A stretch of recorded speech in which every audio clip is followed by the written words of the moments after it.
Este espacio es presentado por Claro Empresas Soluciones Corporativas. Empresarios de acá se realiza en el Hotel NH Montevideo Columbia. En el programa de hoy vamos a conversar sobre cómo puede crecer más nuestro país siendo equitativos. El análisis del economista José Licandro, que es asesor y consultor independiente. Socios en la vida y en la empresa. ¿Cómo es la experiencia de emprender en pareja? Vamos a contar con la presencia de Mercedes Remedi y Marco Moscardi, ambos cofundadores de Learning. ¿Qué tal? ¿Cómo están? Bienvenidos a Empresarios de Acá. Es un gusto recibirlos como cada semana a través de la pantalla de NSTV, de nuestro canal en YouTube, que se pueden suscribir y semana a semana recibir todos los programas y los contenidos que vamos estrenando semanalmente. Y lo anunciábamos al comienzo del programa. Uno de los temas de los que vamos a conversar hoy y que voy a contar con el análisis es a propósito de cómo crecer más, ¿no? Mucho se ha hablado en el programa a propósito de la necesidad que tiene el país de aumentar sus ratios de inversión. Y bueno, y para eso, para este análisis, hemos convocado al economista José Licandro, que es analista independiente, consultor, docente, desde el año ya 85. 85. Bienvenido, José. Muchas gracias por estar aquí. Es un gusto tenerlo.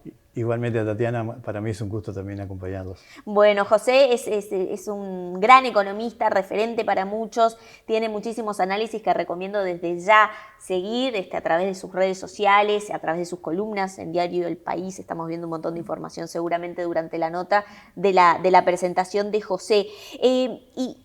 Tengo muchísimas preguntas para hacerle, pero bueno, principio tienen las cosas. Estamos en un momento en el que están transcurriendo los primeros meses de gobierno y algunas señales empiezan a asomar allí. Usted entiende que te trato de tú porque ya lo acordamos al principio de la nota que lo puedo tutear. ¿Entiendes que desde la autoridad monetaria se están dando señales suficientes para los empresarios, para la toma de decisiones, por ejemplo, para la inversión?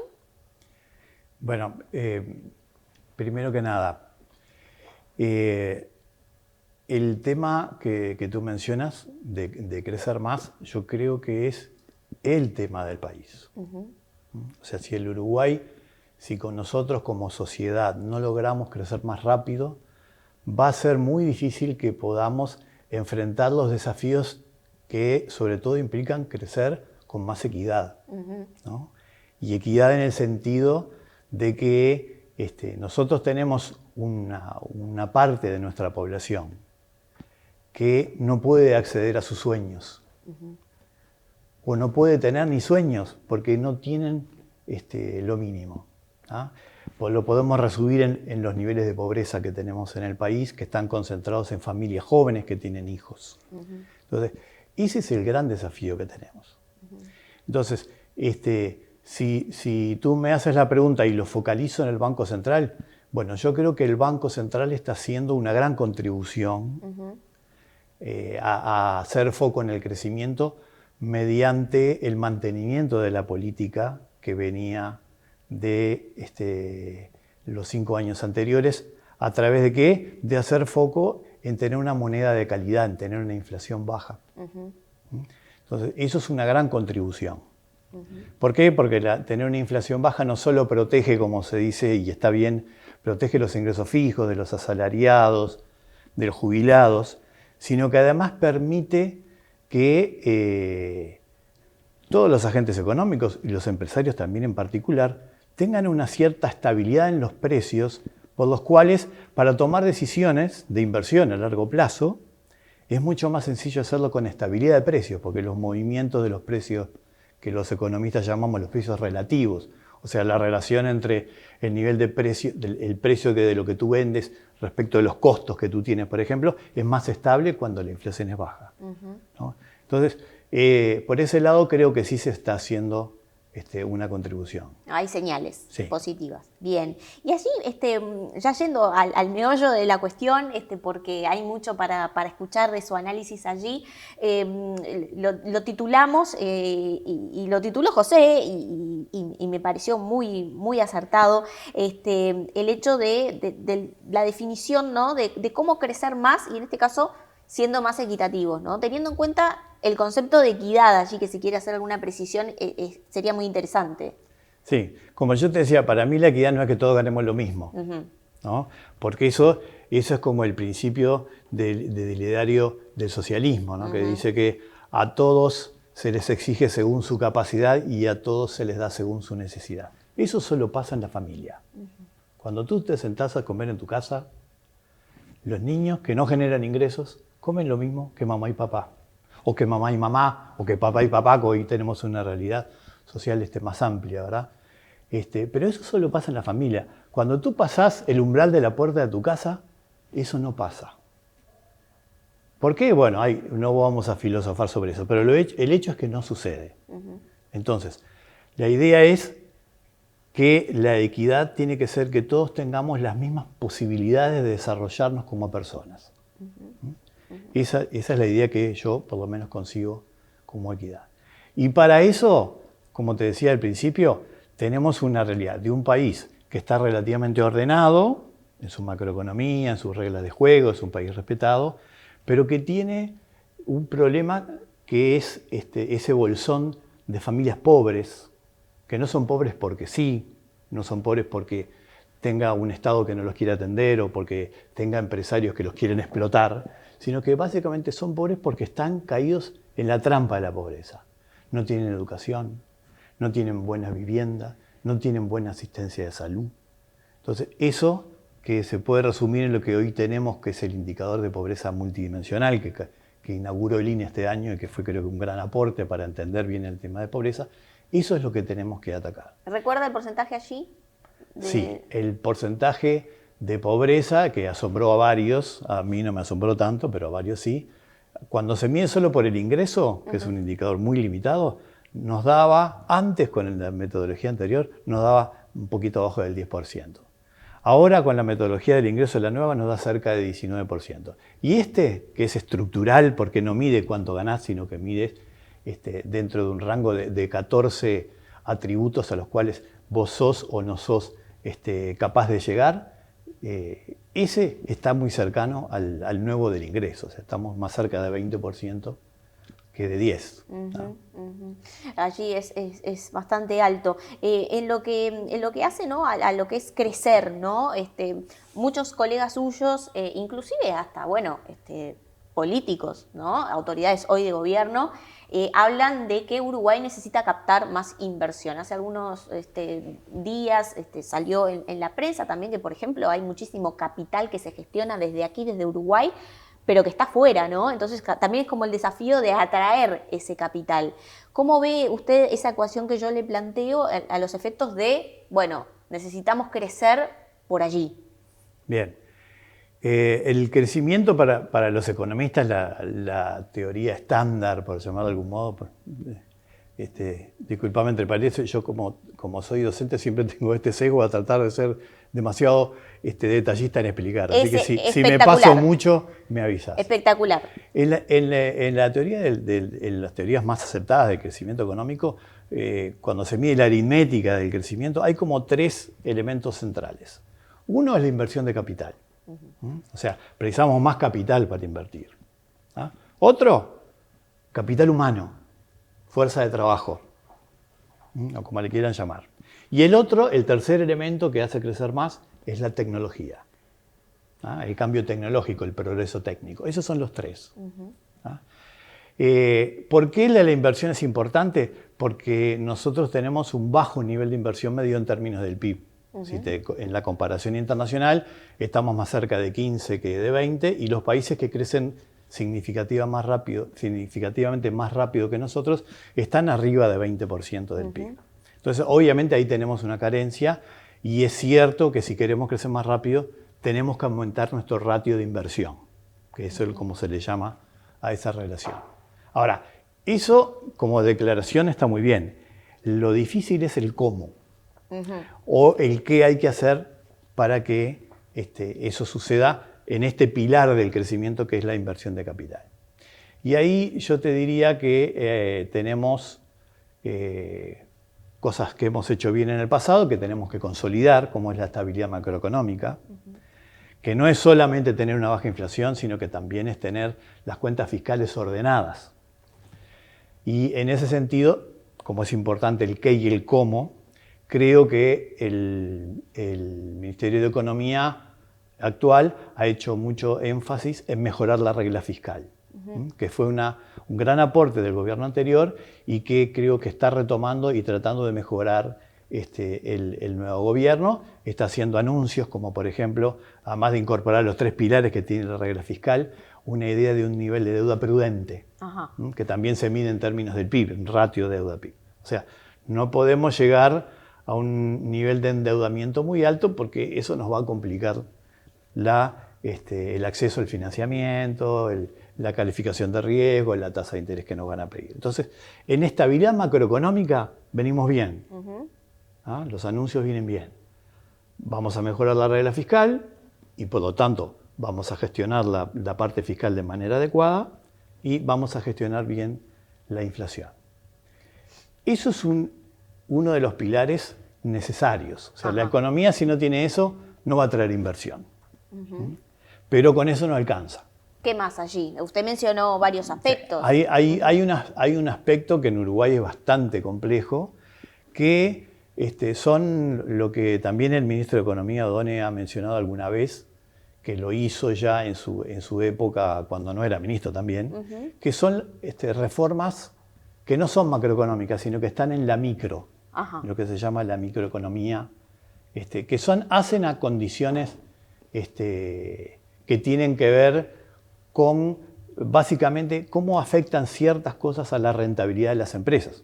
Porque si queremos tener más inversión, tiene que ser rentable venir a invertir a Uruguay.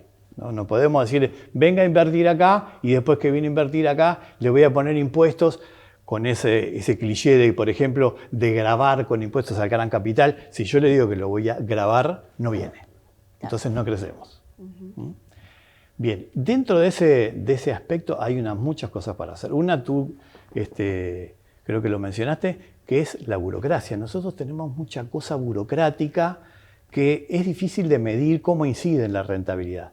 Pero seguramente, y eso lo dicen sobre todo los empresarios cuando tratan de hacer las cosas por derecha, es muy costoso, le genera mucho costo. Lleva tiempo y eso es dinero. Lleva tiempo y lleva dinero también, porque además el tiempo es dinero. Claro. ¿No? Entonces, reducir la carga burocrática en los emprendimientos, en la gestión empresarial, eso es importante. Entonces, hay que tener planes para ir por ahí. ¿Qué otra cosa tenemos que afecta esa rentabilidad empresarial y que son cuestiones que están en la micro, no en la macro? Bueno, tenemos, por ejemplo, mercados domésticos que proveen a las empresas de ciertos servicios o de bienes que no funcionan bien. A ver, por ejemplo, allí. Por ejemplo, los mercados energéticos, donde tenemos básicamente monopolios estatales en los combustibles, que es muy notorio, pero también en la provisión de energía eléctrica. Ahí va, si tú miras las comparaciones, sobre todo a nivel regional, son muy malas. Tenemos la energía, ya sea eléctrica o la energía de combustibles fósiles, más caras de la región. Y a nivel de la comparación mundial tampoco nos va muy bien. Entonces, hay que trabajar sobre eso. Yo la columna que publiqué el lunes, que salió en papel y que hoy está disponible en la web del Diario del País, precisamente es comentando o evaluando la nueva política de precios de combustibles. Entonces, ahí hay mucho para trabajar. Allí, por ejemplo, es muy interesante lo que usted menciona, ¿no? Porque también yo creo que, y lo pregunto, ¿no? Quizás estoy equivocada y es bueno que me lo diga, pero también uno piensa en términos de dicotomía, ¿no? Porque, pues bien, bajar costos, por ejemplo, en combustibles, en generación de energía, en empresas que son del Estado, quizás sería posible, pero allí necesitamos reducir el Estado en sí, ¿no? ¿Cómo ve esa discusión? Sí, a ver, la discusión acerca del rol del Estado, si un Estado pequeño o un Estado grande, yo creo que es una discusión un poco maniquea. Lo importante es que si tenemos Estado, el Estado sea eficiente. ¿No? ¿Qué quiere decir eficiente en términos, por ejemplo, de los precios de los combustibles? Es que tienen que ser precios competitivos en la relación internacional. ¿Por qué? Porque es básico, países pequeños como los nuestros, no podemos crecer pensando en satisfacer nuestra demanda doméstica. Somos un poco más de 3 millones de habitantes y con los últimos datos demográficos, las proyecciones para mitad del siglo es que vamos a ser menos de 3 millones de personas. Entonces, si uno quiere crecer, tiene que tener mercado y los mercados están afuera. Claro. Entonces, si yo quiero atender a los mercados que están afuera, tengo que poder competir con el resto del mundo. Y si los precios de los combustibles que tienen que pagar las empresas locales son más caros que los que tienen que pagar las empresas en otros países, difícil para Sagitario, como si te estuviera leyendo el horóscopo. ¿No? Entonces, ahí hay que trabajar. Tanto, ya te digo, en los combustibles fósiles, básicamente el gasoil, que es lo que se utiliza más en la producción, pero no solo el gasoil. ¿No? Y en la parte energética, que también ahí tenemos, en la parte de energía eléctrica, que ahí también tenemos problemas para competir con los precios. Pero no son los únicos monopolios complejos.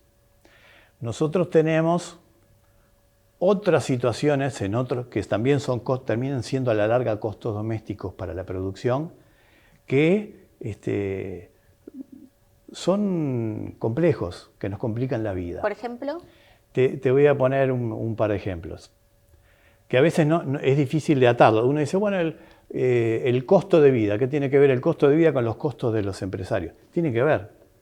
¿Por qué? Porque el costo de vida que se mide a través del IPC, del índice de precios al consumo, termina siendo el indicador de negociación salarial. Y los salarios forman parte de los costos empresariales.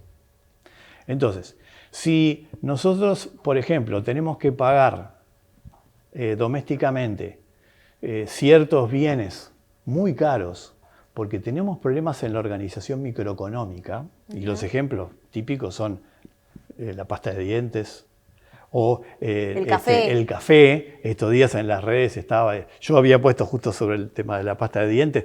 Tú vas al supermercado y la pasta de dientes, una marca común, no la voy a nombrar para no hacerle propaganda a nadie. Pero también es un monopolio. La más barata sale arriba de 200 pesos. Pasa a la feria, la misma pasta de dientes, que es de origen brasilero, sale 90 pesos. ¿Qué explica eso? Porque entre Brasil y Uruguay no hay aranceles en estos términos. Somos hermanos del Mercosur. La explicación está en trabas que son de tipo no arancelario. Por ejemplo, que para poder importar algo de higiene, tenés que tener la fórmula, presentársela al Ministerio de Salud Pública para que el Ministerio de Salud Pública la pruebe y vea que no hay nada nocivo ahí. Entonces, ¿qué hace el productor brasilero? Él se instala acá como empresa importadora, se presta a sí mismo su fórmula y la registra en el ministerio. Pero si vas tú, o voy yo, a la fábrica brasilera y digo, ¿no me das la fórmula para escribirla? No, no te la doy. Entonces, eso genera, esa regla genera un monopolio artificial. Es una traba no arancelaria que genera un monopolio artificial. Entonces, ese importador te cobra lo que tiene ganas. ¿Y ahí qué falla? La regla. Porque lo que importa es que el Ministerio de Salud Pública conozca los contenidos de esa fórmula. Ya los conoce. Claro. ¿Por qué fulanito no lo puede importar? De hecho, el gobierno anunció hace pocos días que en la frontera se va a autorizar la microimportación. O sea, no van a tener que ir al Ministerio de Salud Pública a registrar nada. Bueno, lo que están haciendo con eso es corriendo la frontera hacia adentro. Claro. ¿No? Pero el problema está en la traba, porque ese producto que se vende en Santana do Livramento, en Rivera a 90 pesos, en Rivera lo venden a 215. ¿Por qué? Por la traba. Entonces tú vas al supermercado uruguayo, del uruguayo en Rivera, y no vas a ver la pasta de dientes. Porque todo el mundo la compra al otro lado, camino 2 cuadras y lo compro. Claro. ¿No? Ese es un ejemplo Bien claro. Bien claro, el otro día pusieron el ejemplo del café soluble, tampoco voy a nombrar la marca, ¿no? Además, en general son multinacionales, le estamos dando la posibilidad a multinacionales que estén haciendo buenas ganancias, pingües ganancias, como se decía antes, a costa del consumidor. Y ese consumidor es el que después, como trabajador, le pide al empresario que le aumente el salario, porque, como se ha dicho muchas veces, tenemos salarios altos con baja capacidad de consumo por estos temas. Y de estos ejemplos hay un montón. Entonces, ahí hay mucho para trabajar también. Clarísimo, clarísimo. De alguna forma, con esta medida se está atacando el síntoma y no la enfermedad.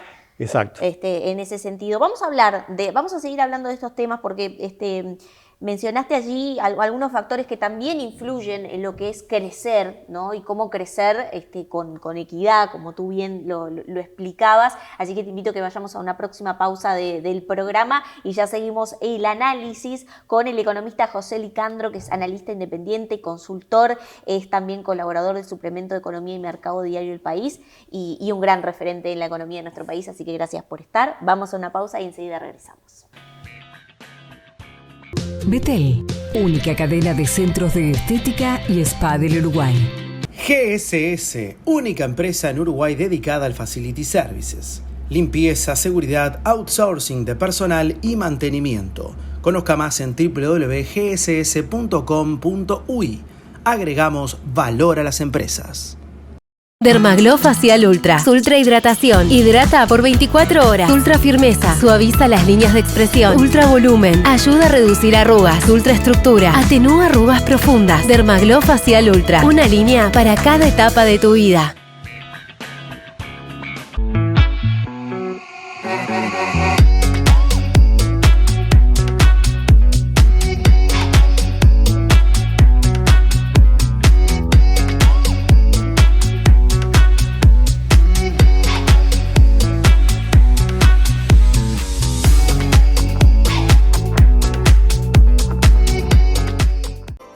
Escucha, siempre iremos contigo.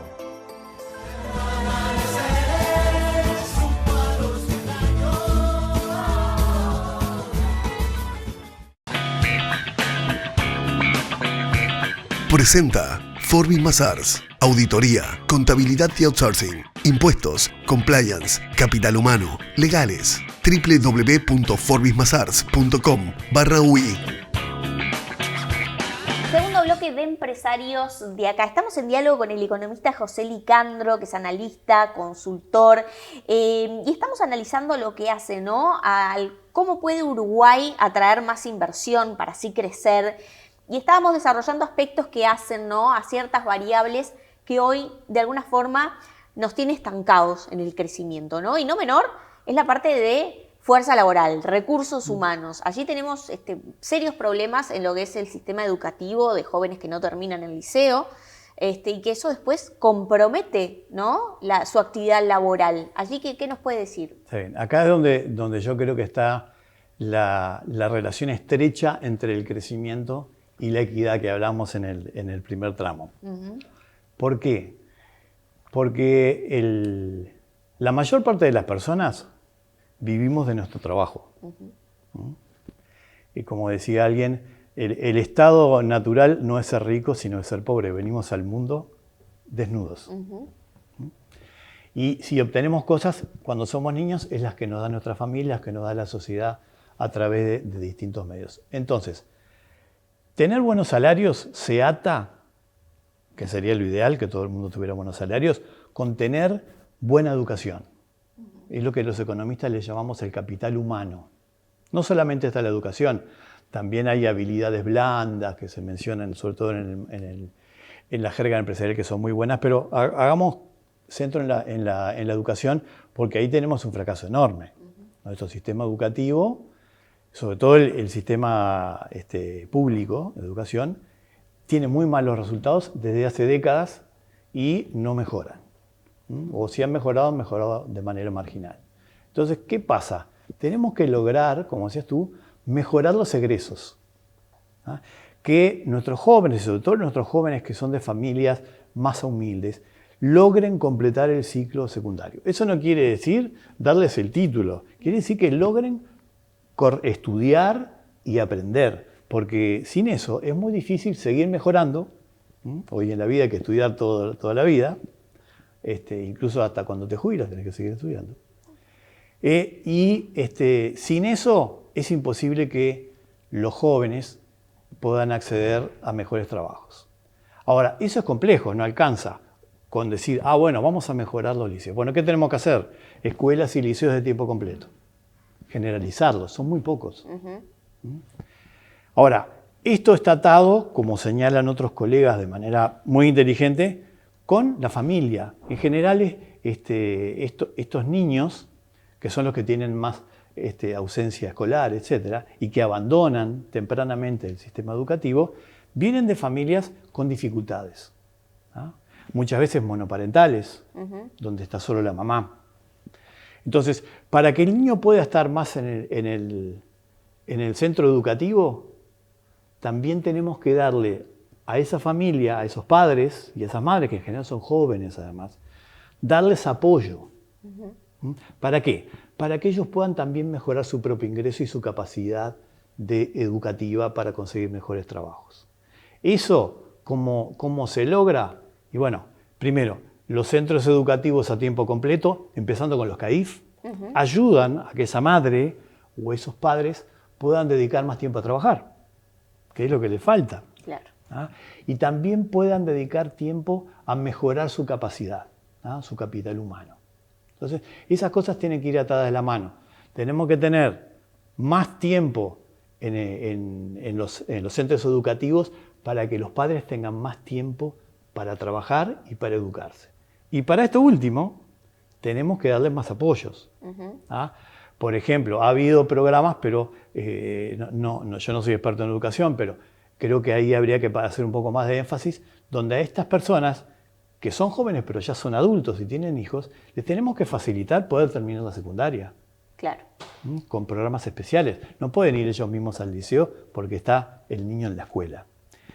Y tenemos que educarlos en el trabajo. Entonces ahí creo que el INEFOP tiene un rol importante para cumplir. Entonces, en la parte de capital humano, si no vamos por ahí, es difícil. Y además esto tiene algo que es bueno y que se retroalimenta con lo anterior.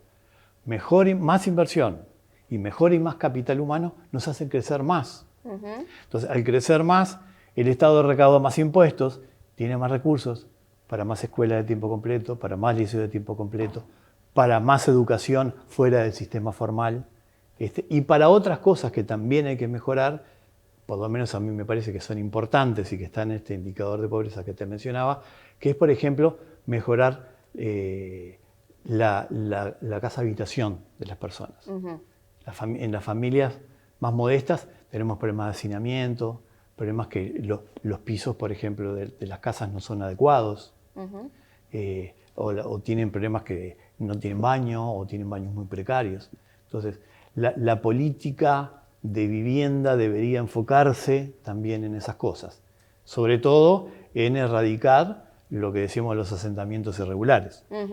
Pero no solo, porque hay mucha gente que no vive en asentamientos irregulares, pero igual tiene niveles de hacinamiento, igual tienen carencias, no tienen cómo conseguir recursos para poder mejorar su vivienda. Yo creo que en esas cosas vamos a poder, si vamos por ese lado, vamos a poder potenciar nuestro capital humano. Somos poquitos y tenemos poquitos niños que son los trabajadores del futuro, los que van a trabajar para financiar mi jubilación, ya me la están pagando, la tuya y la de sus propios padres. Entonces, tenemos que ir por ese camino. Y allí, José, es interesantísimo el análisis, ¿no? Porque muchas veces cuando se habla de inversión y demás, se piensa en atraer en rondas de capital inversores que vengan a Uruguay y demás, y como que a veces, se deja de lado esta discusión, ¿no? De resolver los problemas internos para ser realmente un país que pueda crecer, pero no porque vienen más inversores, sino que también crecer en lo que tenemos para ofrecer, ¿no? En su gente. Y allí, no menor, es que hablaba de lo que es la tecnología, ¿no? Como uno de los aspectos esenciales para el crecimiento de un país. ¿Allí usted qué se refiere? Por ejemplo, ¿tecnología para mejorar la productividad? Sí, la mejora de productividad viene atada a la tecnología, ¿no? Si bien hay una parte de la productividad que puede estar atada a la gestión empresarial, ¿no? Que es el cómo hago las cosas. Buena parte del progreso técnico viene, para ponerle una imagen, viene en las nuevas máquinas. En las nuevas tecnologías ya están ahí, ¿no? Entonces, si nosotros logramos atraer inversión, más inversión, si logramos aumentar nuestro ratio de inversión a PIB, con eso ya estamos atrayendo más tecnología. Ejemplos, las pasteras. Trajeron toda la última tecnología en materia de fabricar pasta de papel. Y eso nos ayudó a aumentar notoriamente la productividad del país, ¿no? Entonces, ¿dónde o qué podemos agregar? Lo mismo si hacemos con el trabajo. Si nosotros mejoramos la calidad de la mano de obra, si mejoramos nuestro capital humano, también se potencia la capacidad de ese capital humano de ser más productivo. Por eso tiene mejores salarios, etc. Entonces, por ahí ya, si mejoramos los dos digamos, pilares que mencionamos antes, cómo atraer más inversión, cómo mejorar el capital humano de nuestros jóvenes, ya con eso estamos haciendo bastante por la nueva tecnología, por la productividad. ¿Qué es lo que podemos agregar que falta? O que en mi criterio se puede agregar que falta. Y bueno, falta inversión en infraestructura. ¿No? Que ahí es donde tiene un rol importante el Estado. Pero yo creo que mayor inversión en infraestructura tiene que venir de la mano del financiamiento del mercado de valores. ¿Por qué? Porque el Estado ya es deficitario. Nosotros tenemos capacidad de ahorro. El país tiene capacidad de ahorro. Lo hablábamos afuera de cámaras. Si mucho de esta capacidad de ahorro que nosotros tenemos se va hacia el exterior, porque la gente termina comprando papeles de Estados Unidos, acciones de S&P 500, etc.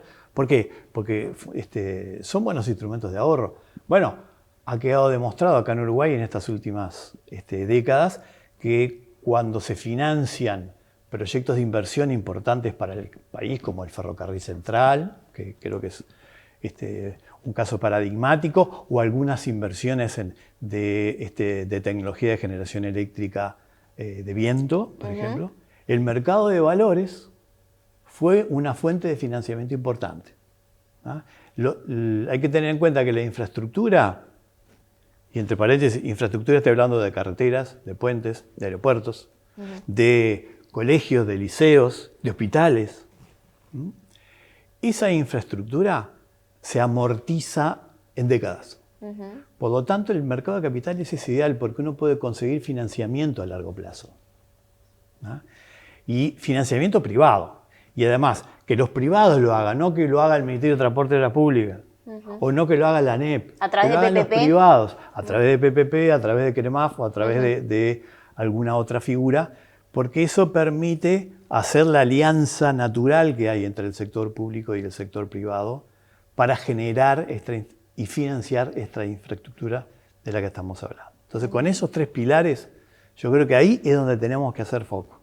Qué interesante, ¿no? Es un completo diagnóstico y allí usted entiende que vamos camino a estas cuestiones o quedan solo en diagnósticos.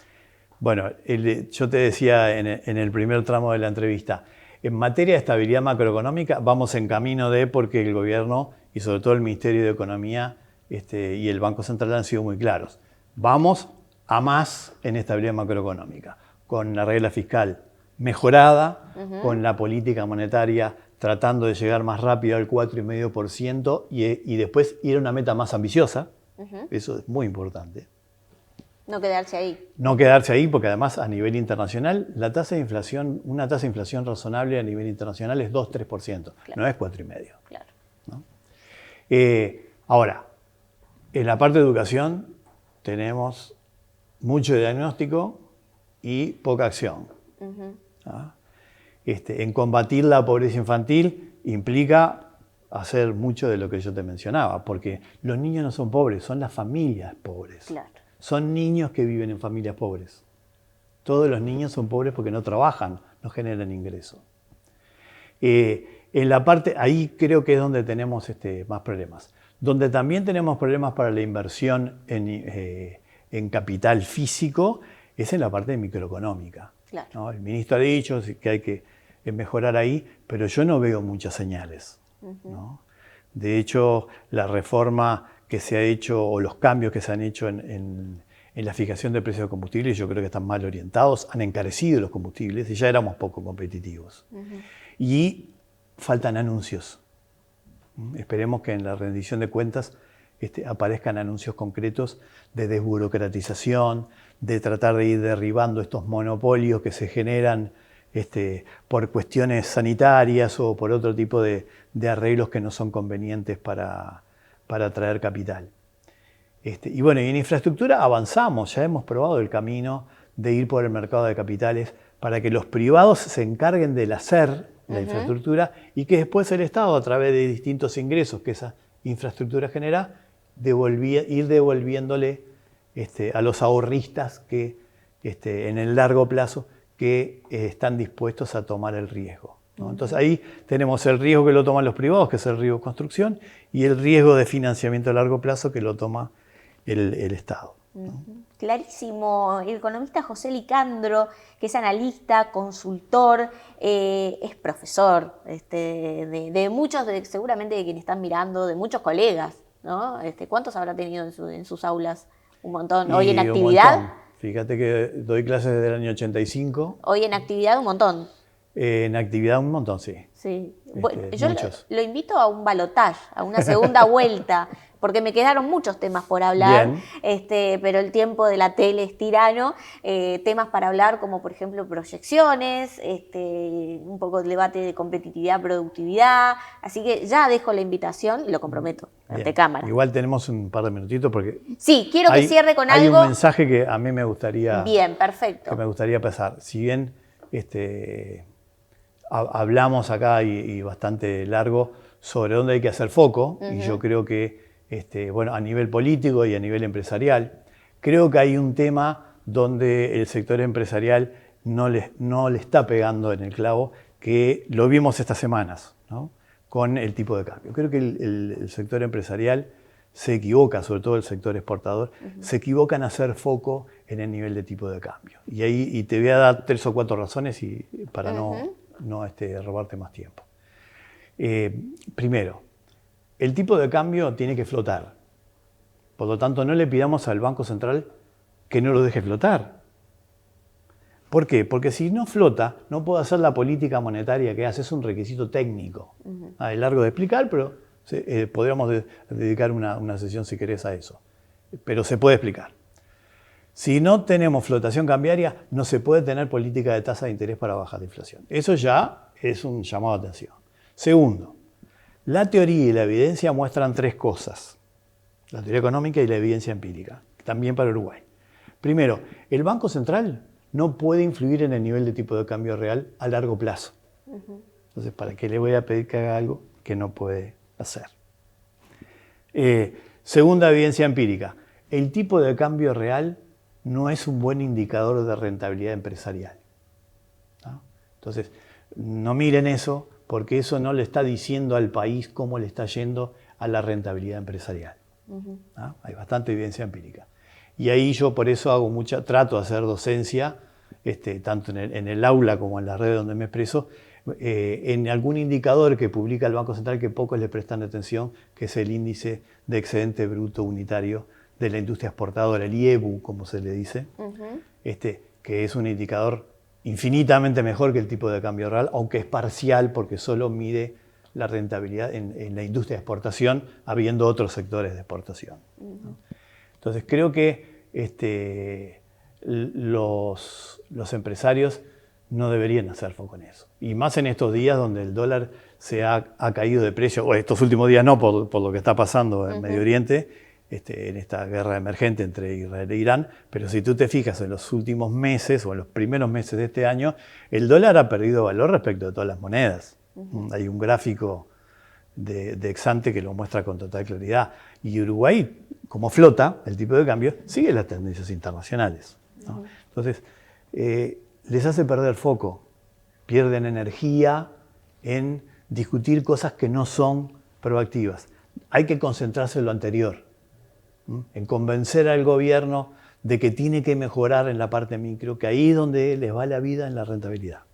Clarísimo, clarísimo, José, y desde ya, por supuesto, que queda invitado para otra oportunidad porque hay que ampliar muchos conceptos y son siempre temas de agenda, así que va a haber oportunidad para desarrollar otros asuntos.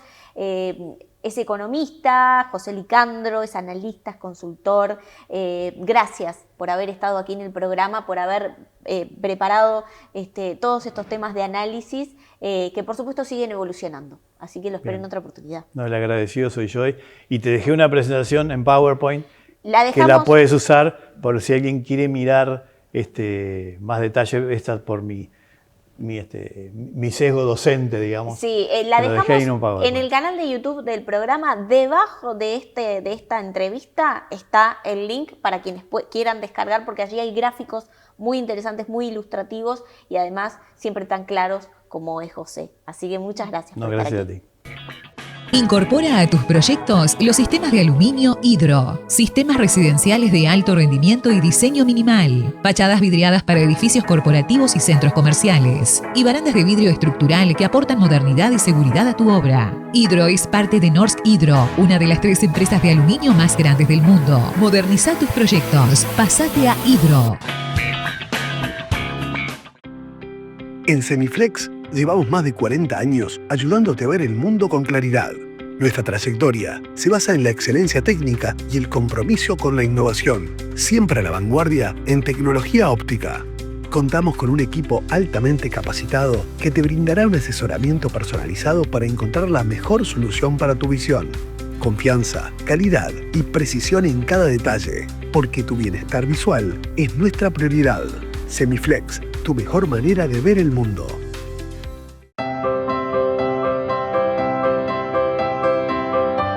Cuando la persona tiene más edad es cuando más con sus pensamientos vuelven a la infancia. Entonces me permite recordar cosas que son parte de mí, todas las que pongo ahí, desde mi familia, de los lugares donde estuve, desde los equipos en que estuve, las parcialidades, o sea, una vivencia enorme. Y yo lo hice porque informar más del Tavares persona. Y después que me convencí, lo hice. Vamos a ver si lo hice bien.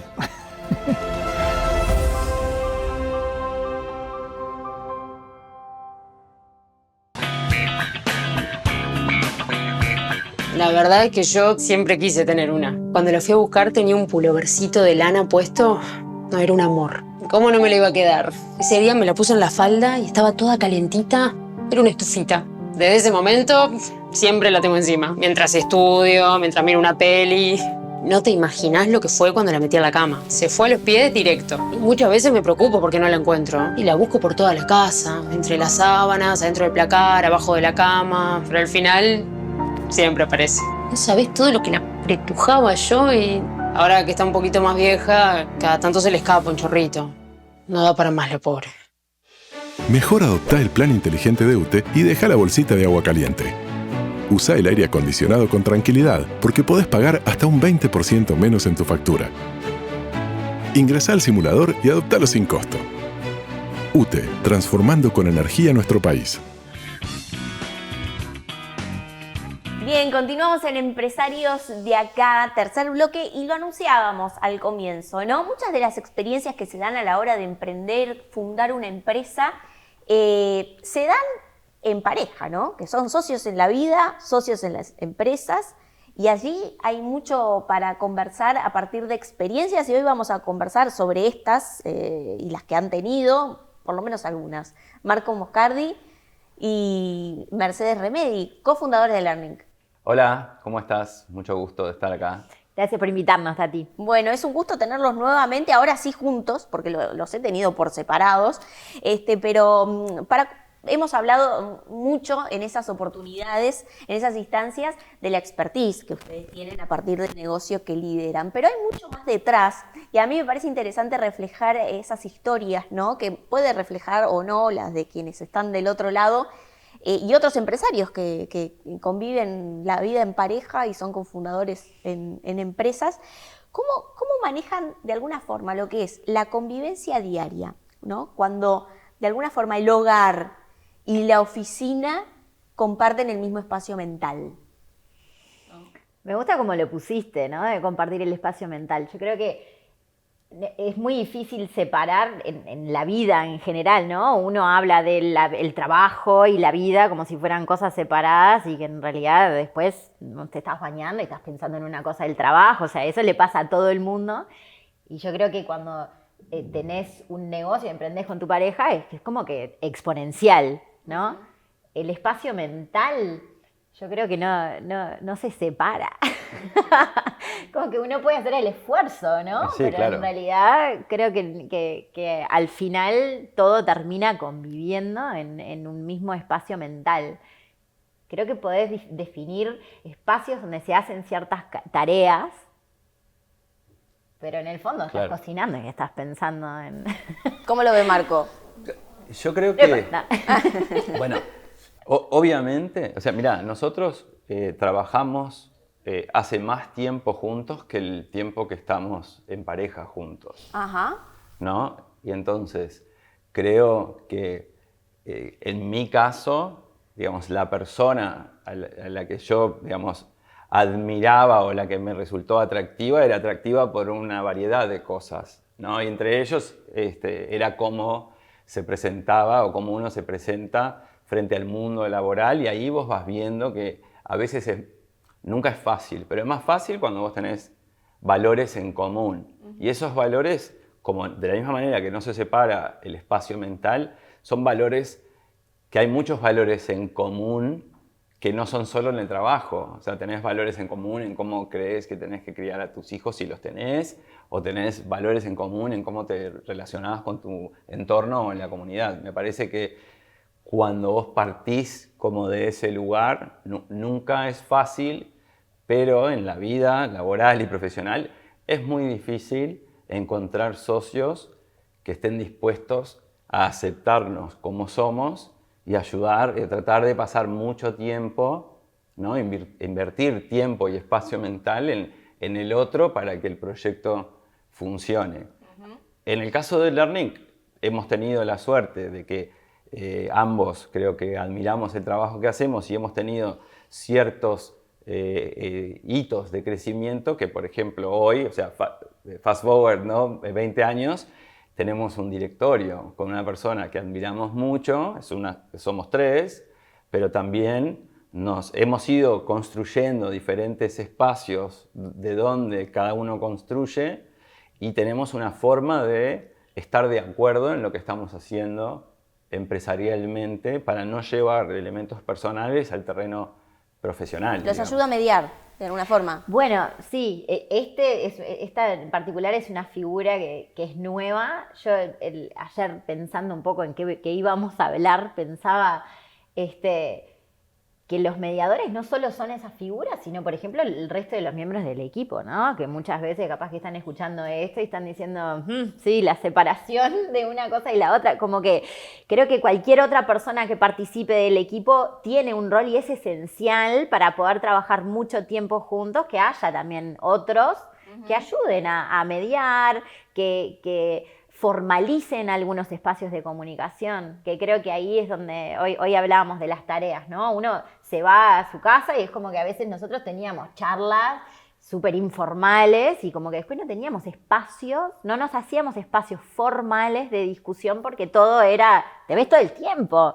Entonces como compartís ese espacio, entonces tener terceros que ayuden a mediar y que ayuden a formalizar algunos espacios, para mí ayuda un montón.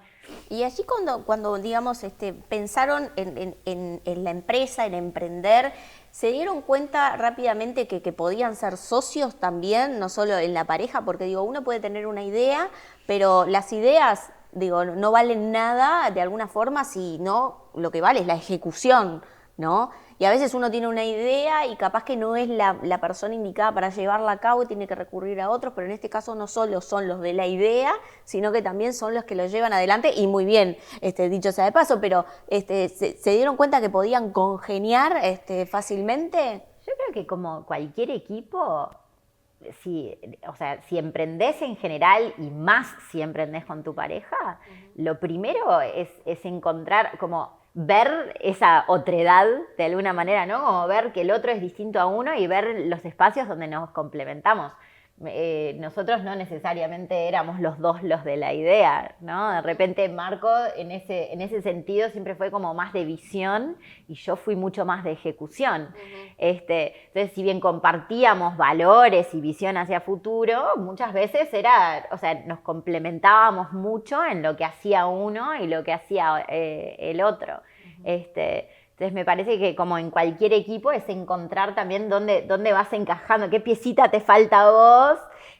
Para emprender es muy difícil esa energía emprendedora. No la tiene todo el mundo. A mí me da mucho miedo emprender. Ajá, pero qué bueno que lo pudieron, digamos, yo creo que compensar entre los dos. Vuelvo a lo mismo, ¿no? O sea, son 20 años haciendo cosas juntos. Y obviamente ya había, o sea, siempre han habido cosas que uno admira del otro, de la misma manera que han pasado grandes tormentas, ¿no? Donde la comunicación está rota. Yo creo que también es importante ver que para llevar adelante un emprendimiento, y si uno tiene, y creo que acá es el valor que nosotros tenemos, como la intención de pensar siempre como si fueras un emprendimiento grande y no, tipo, cuando sea grande, ¿no? Como las formas de hacer las cosas, los procesos, la forma de ver. Nosotros nos conocimos trabajando y trabajábamos con empresas multinacionales y desde siempre tratamos de que lo que nosotros saliera encajara en ese otro ámbito, ¿no? Y vos ves las cosas que hacías hace 20 años y te da un poco de gracia la inocencia con la que hacías alguna cosa, pero lo que se ve es la intención. Y cuando vos vas mirando eso en todos los ámbitos, a veces te das cuenta que la expertise que falta no está en el otro partner, ni la tenés vos, está en otros que tenés que ir a buscar y atraer o traer. Y creo que eso es una de las cosas a superar cuando vos te ves frustrado porque vos no sabés solucionar algo, como que el otro que es tu partner, o no sé, en el caso somos dos, lo tiene que saber hacer, ¿no? O te tiene que saber. Y muchas veces ahí saber que esta energía se requiere para esto va para acá, ¿no? Como que yo me acuerdo hace muchos años, un día que le dije a Mer, tenemos que dividir, vos encargate de recursos humanos, porque si no, no vamos a tener una empresa, porque yo me frustro y no va a funcionar, nadie va a querer trabajar con nosotros, ¿no? Entonces, como que también hay que darse cuenta rápidamente, esto acá yo puedo funcionar bien y acá no, y esto lo cedo a alguien que lo hace mejor que yo. Qué bueno, qué interesante eso, ¿no? Porque muchas veces, obviamente que al principio entiendo que es todo, dentro del caos que es emprender, también es el caos de los roles, todos hacemos un poco de todo, pero después, qué interesante que es saber identificar ese momento en el cual tenemos que decir, bueno, es momento, antes de llegar como al límite, decir, paremos y vamos a definir en qué somos buenos cada uno, ¿no? Vamos a hablar en el próximo bloque a propósito de roles estratégicos en lo que hace, por ejemplo, a la toma de decisiones estratégicas, ¿no? No voy a decir porque quién tiene la última palabra, porque sé que es Mercedes, pero pero bueno, vamos a seguir hablando de estos temas que hacen a lo que son las empresas uruguayas, ¿no? Porque vaya si empresa familiar no es solo cuando uno habla de la descendencia, segunda y tercera generación, sino que también la familia en sí está compuesta por una empresa, no solo en el matrimonio, sino también en los negocios. Así que vamos a una pausa y enseguida regresamos. Estamos en diálogo con Mercedes Remedi y Marcos Morcardi, que son los dos socios directores de Learning. Ya venimos. Sobre la Rambla de Malvin nace Capt View, un proyecto exclusivo de 5 residencias únicas, con doble orientación, espacios generosos y detalles de categoría, donde la arquitectura se integra con el paisaje. Un lugar para quienes buscan privacidad, excelencia y el privilegio de vivir frente al mar.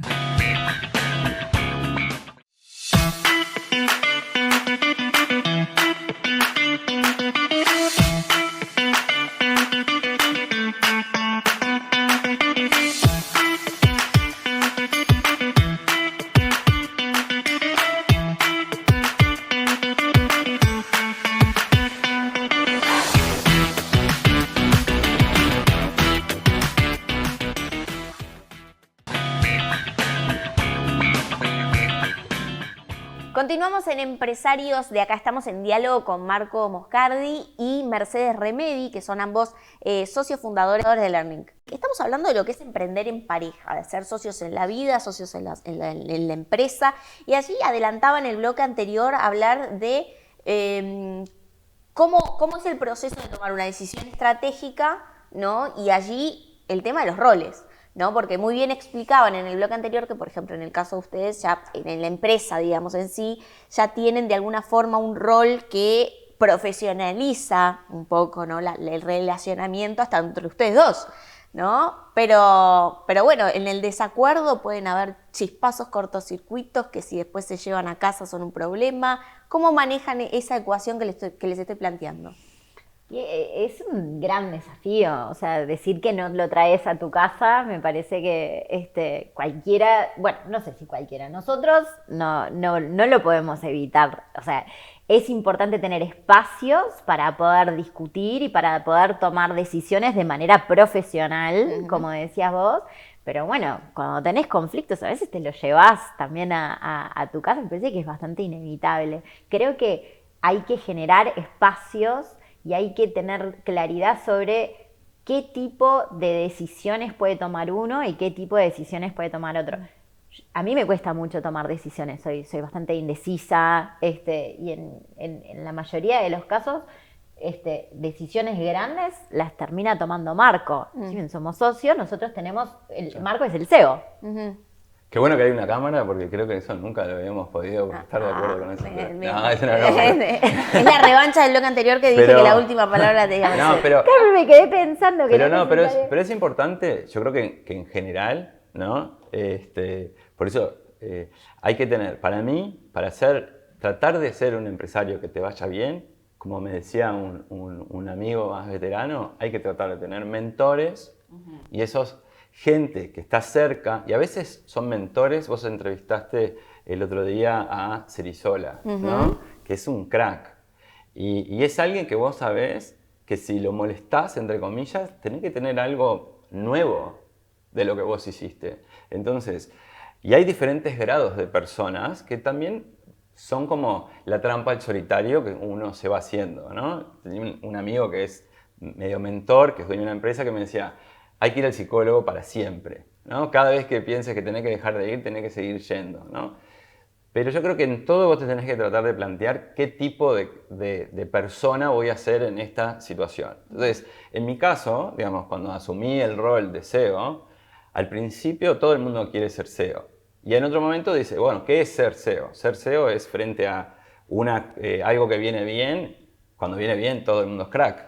Y cuando viene apretado, es como alguien toma ciertas decisiones que tienen que ser profesionales, que tienen que tener respaldo de algo que vos puedas mostrar, porque si no, solo fe. Claro. Y la llevas en diferentes lugares. Una de las cosas que el directorio a mí me ayudó mucho, que es una persona con mucha experiencia y que admiro mucho, que un día me dijo, bueno, si vos querés que la gente confíe en lo que vos decís, mostrale el respaldo de por qué vos decís eso. Si no, simplemente es un acto de fe. Claro. Y ahí pasa por otro ámbito, ¿no? Que entonces uno quiere convencer a las personas, pero también tiene que demostrar profesionalmente por qué vas a tal lado y también ganarte la confianza de los demás. Y si eso sale bien, genial. Y si sale mal, te tenés que evaluar como CEO y pensar, ¿soy el CEO para esta organización o no soy el CEO para esta organización? Por eso, uno de mis trabajos más importantes siempre es pensar en mi sucesión.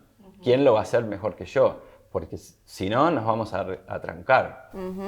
Qué interesante, porque no solo, o sea, digo, empezamos como tema de anclaje, hablar de emprender en pareja, pero esto que tú acabas de decir y explicar, y te agradezco que lo hayas hecho, es válido para un montón de compañías que no necesariamente están, digamos, trabajando con su pareja, emprendedores, empresarios, ¿no? Uno tiende a pensar muchas veces, y ustedes lo sabrán mejor que yo, que como que los empresarios la tienen toda sabida, ¿no? En términos de sus empresas y cómo la están liderando. No, y eso me parece que también es un tema que está buenísimo abordar, porque yo estaba mirando unas estadísticas.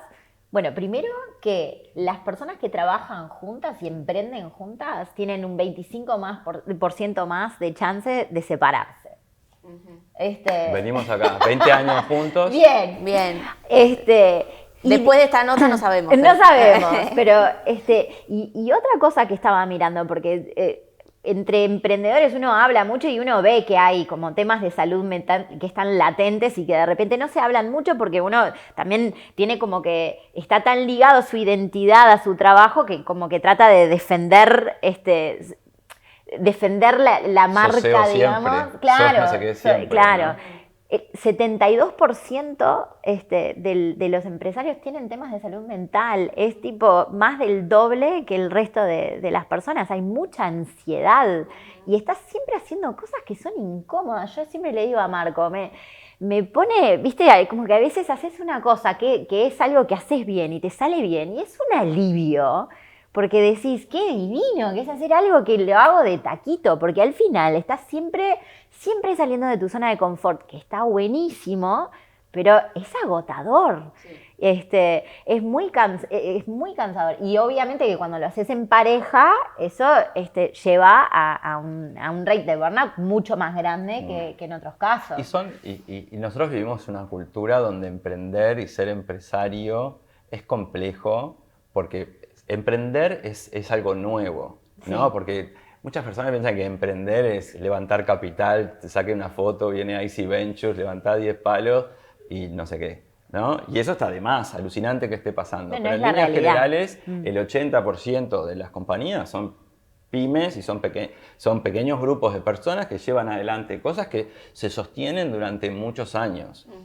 Porque también hay que ver, que tienen que pasar 20 años para que algo realmente esté consolidado, 30 años. A la gente le cuesta horrores pensar en términos de 10 años, 20 años. Y a su vez hay una visión como que vos generaste una idea e inmediatamente, a veces, para ciertos grupos de personas, socialmente te pusiste como de otro lado, ¿no? Y hace que vos tengas que tener todas las soluciones, todas las respuestas, todas las cosas reclaras. Y no es así, digamos, ¿no? A veces también es re importante que las personas puedan ayudar al jefe a ser jefe, ¿no? O ayudar al supervisor a ser supervisor. Pues esas palabras también, jefe, patrón, dueño, tienen como unas connotaciones que no necesariamente son lo que pasa en el día a día de la mayoría de las organizaciones. Clarísimo. Yo les quiero preguntar finalmente, y ya les dejo la invitación realizada para que vuelvan y sigamos conversando de temas que hacen al emprender y también, bueno, a lo que es el expertise específico de ustedes, ¿no? Pero desde lo que ustedes hacen como cofundadores del proyecto, como líderes, ¿qué entienden de que esas posiciones de liderazgo que ustedes tienen aportan a la productividad de la empresa? Que es un tema que hoy está como en la línea de la agenda de todas las empresas y los empresarios, y que ojalá llegue a buen puerto, ¿no? Que no sea solo un tema de moda, pero ¿qué entienden que aportan ustedes con su liderazgo a la productividad específica del negocio que lideran? Yo particularmente pienso que estamos como obsesionados con la productividad en este momento. La pensamos y discutimos mucho, pero somos muy poco productivos. En general, ¿no? Y en el día a día, nosotros como líderes también lo vemos, ¿no? Como que todos quieren tratar de ser muy productivos, pero hay una productividad baja. Creo que el aporte para que sea la gente productiva también a veces es como contraintuitivo en el sentido de poder dar espacios donde la gente pueda pensar tranquila o donde puedan tomar decisiones tranquilos, ¿no? Como cosas que parece como contraintuitivo para la productividad, a veces ayudan mucho a la productividad. Ponele, en mi caso yo no soy muy ordenado para cosas de seguimiento, pero me resulta fácil decir, vamos por acá, ¿no? Como tomar esa decisión. Y a veces tomar decisiones ocupa como pila de espacio en el cerebro. Y entonces, por un lado, por ejemplo, mi rol ayuda mucho en los educadores. No necesariamente estamos siempre pensando en cómo hacer que la cosa funcione. Los educadores, de hecho, estamos en general abstraídos, nos tenemos que abstraer del funcionamiento financiero de una institución académica, porque tu why, tu por qué es otro. Entonces, poder ayudar a las personas a decidir, a ver cosas, a mirar numéricamente personalidades que tienden a ser subjetivas, yo creo que ahí aporto mucho. Y creo que Mer es una persona súper humana. Entonces, pero a su vez muy productiva. Entonces te permite como producir, pero llevándolo de una manera que no siempre estás como hiper presionado, que me parece que presionar mucho, que los comerciales presionamos mucho, a veces la gente también necesita bajar un poco el acelerador y que otras personas también les permitan producir en el tiempo que tiene que hacer las cosas. Hay algo interesante que dijo Mercedes y que quisiera repreguntarte, porque tú dijiste, somos poco productivos, ¿no? Pero ¿con respecto a qué? Porque uno, ¿cómo se mide? ¿No? Es decir, el tiempo que empleo para hacer las cosas, porque uno cuando dice productividad, bueno, lo primero que le parece a la mente es hacer más cosas en menos tiempo. Pero no necesariamente es así. No sé, yo creo que depende mucho de los contextos, pero creo que es en base al resultado final que tenés, ¿no? Yo un día donde hice muchas cosas a medias y no terminé nada, no siento que haya sido un día productivo. Y de repente un día donde yo me tomé todo un día para pensar una cosa, para armarlo y empecé y terminé, uno sabe cuando es productivo en la sensación de satisfacción que dice, hoy terminé, cumplí con mis objetivos, hice lo que tenía que hacer. Y a veces creo que uno confunde la productividad con tener muchas ventanas abiertas, hacer muchas cosas a la misma vez, ¿no? Como un ruidaje. También hacer las cosas lento no es hacer las cosas pensando, ¿no? Muchas veces se hace las cosas lento y confundo hacer las cosas despacio con estar enfocado, ¿no? ¿Miden la productividad en Learning de alguna forma? Con números, no, tenemos con objetivos, o sea, la productividad para nosotros está en lograr los KPIs que nos proponemos, de alguna manera. Sí, las clases, digamos, hay un sistema de estrellas que valida poner cada una de las clases y los números dan bien. Pero para mí lo que dice Mer es re importante, está como ese concepto de la productividad lenta, ¿no? Si vos aceptás que vos mismo tenés 90 minutos, capaz que 120 minutos del día donde podés laburar reenfocado, el resto estás haciendo otras cosas, la otra persona es más o menos lo mismo. Entonces, si vos ponés objetivos reales para 120 minutos al día de que alguien esté reenfocado y el resto medio distraído, y lo haces todos los días, me parece que al final lográs ser mucho más productivo que si vos estás multitasking, porque a veces el multitasking a las personas que son muy ansiosas los abruma y no haces nada, y a las personas que son como yo, resolutivas, estás como siempre apagando fuegos, pero no siempre pensando en que si lo que estás haciendo, cuál es el impacto en 3 meses de lo que estás haciendo. Brevemente para cerrar, y ya les diría como en el objetivo 1 minuto, ¿qué consejo le darían a esa pareja que está también pensando en emprender juntos? Yo les diría que se ordenen. Creo que es algo que uno emprende en pareja muchas veces sin planificarlo y las cosas se van dando.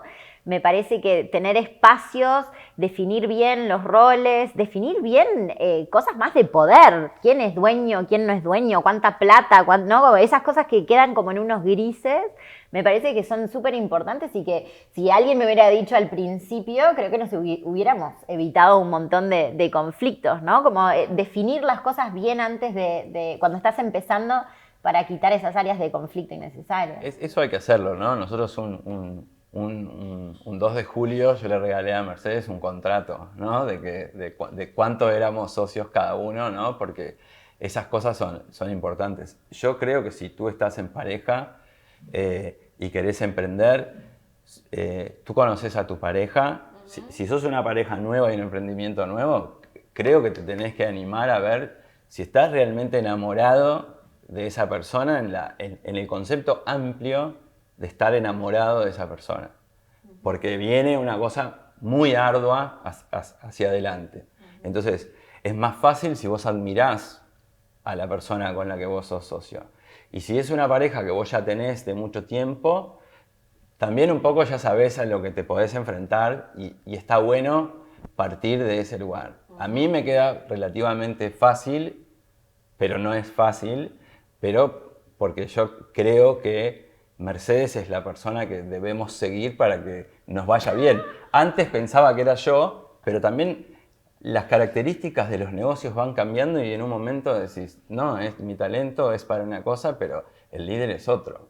Bien, bien. Bueno, me encantó tenerlos aquí. Thanks very much for being Thank you here. for having us. and Thank you for having us. sharing your experience with us. Thank you for having Yes. us. La contratapa de hoy es presentada por GSS Facility Services, soluciones de gestión en servicios complementarios para empresas. Llegamos al final del programa y en la entrega de hoy conversamos de algunos temas que hacen, por ejemplo, a emprender en pareja. No solo ser la pareja a nivel de la vida personal, sino que también en los negocios. Y una de las claves allí y recomendaciones es organizar los roles que pueda llegar a tener cada uno en ese emprendimiento. Por otra parte, hablamos del desafío que tiene Uruguay de crecer más, de atraer más inversión y en ese crecimiento ser más equitativos. Allí juegan varios aspectos a tener en cuenta y uno de ellos, muy importante y no menor, es los aspectos que hacen a las microregulaciones, ¿no? Aspectos de la micro que pueden ser mejorados rápidamente y que pueden hacer un cambio para las empresas. Así llegamos al final de Empresarios de Acá de hoy. Yo los espero, como siempre, todos los viernes a las 21 horas, el programa estreno por la pantalla de NSTV y también en nuestro canal en YouTube.